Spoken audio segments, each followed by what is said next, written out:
Soalan nombor 3. Sebuah bekas, cikgu lukis bekas dulu di sini. Okey, ini bekas. Sebuah bekas mengandungi 200 gram air. Okey, ini adalah air kita. Cikgu terus label dalam unit kg. Jadi dia akan jadi 0.2 kilogram pada suhu awal 30 darjah Celsius. Kemudian ada paku besi. Paku besi berjisim 200 gram. Cikgu lukis paku besi. Okey, ini paku besi kita.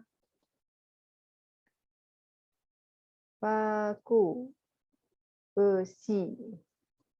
Berjisim 200 gram juga. Tak 0.2 kg. Pada suhu 50 darjah Celsius. Direndam ke dalam air itu. Maka rendamkan dalam air. Dan persoalannya sekarang, berapakah suhu akhir air itu? Jadi, suhu akhir dia tak akan kurang daripada 30 dan dia tak akan lebih daripada 50. Suhu akhir ni jika kita dapatkan jawapan dia mesti antara 30 darjah Celsius. Jawapan dia mesti antara ini sehingga 50. Sebelum itu kita nyatakan dulu. Nyatakan andaian yang anda perlu buat dalam perhitungan anda. Jadi terdapat beberapa andaian. Yang pertama, semua haba yang dibebaskan oleh paku besi ini tadi, semua haba yang dibebaskan oleh paku besi diserap sepenuhnya oleh air. Itu andaian yang pertama.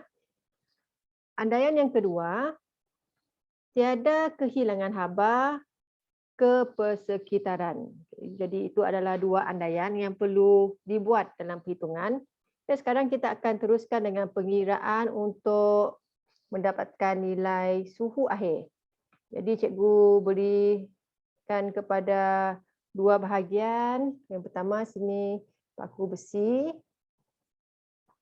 Kemudian yang sebelah kanan ini cikgu akan jadi, sebelah ini adalah air.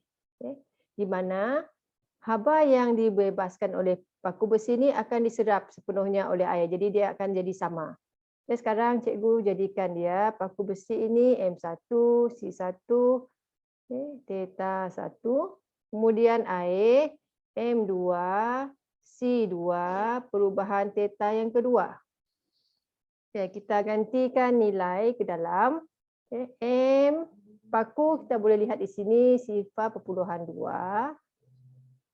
Untuk C, mesti guna C untuk paku besi. Tengok, diberi besi ni. Ya, ni. Ini adalah besi yang cikgu bulatkan ni, nilai dia. Kita akan darab dengan 450. Untuk perubahan suhu, oleh sebab haba ini akan dibebaskan, jadi 50 tolak theta. Ini adalah suhu akhir, theta ni. Kenapa tolak? Kerana haba ini dibebaskan. Jadi selepas ditolak, nilai dia akan menjadi semakin rendah. Untuk air, kita tengok M2 air 0.2 kg. Untuk nilai C mesti guna untuk haba tentu air. Ni air 4.200. Kita gantikan 4.200. Perubahan suhu. Perubahan suhu nanti untuk 30, dia akan serap suhu itu, maka theta ini akan tolak dengan 30. Okey, sekarang cikgu tunjuk pengiraan langkah demi langkah ya. Okey, cikgu buat ada tanda ni, maksudnya cikgu kira yang bertanda ini dulu. Ini akan jadi 90. 50 tolak theta. Cikgu kira dua ni dulu, 0.2 darab 4.200. Anda akan dapat 840 theta tolak 30. Kemudian kita darab ke dalam. Darab. So ni, satu persatu ya. 4.500. Jangan lupa ada yang belakang ni pun kena darab juga. Tolak 90 theta. Sebelah pun sama, darab masuk 840 theta. Okey, darab juga masuk yang sebelah yang belakang ni. Anda akan dapat 25,000 200. Langkah seterusnya kita akan kumpulkan nombor satu bahagian, kemudian yang ada pun boleh ubah satu bahagian. Cikgu akan pindahkan yang ini. Ini cikgu pindah ke sebelah, maka dia akan jadi positif. Jadi 4, 5 tambah 5,200. 840 theta masih kekal. Cikgu pindahkan yang tolak 90. Ke sebelah kanan akan jadi positif 90 theta. Kemudian jumlahkan saja.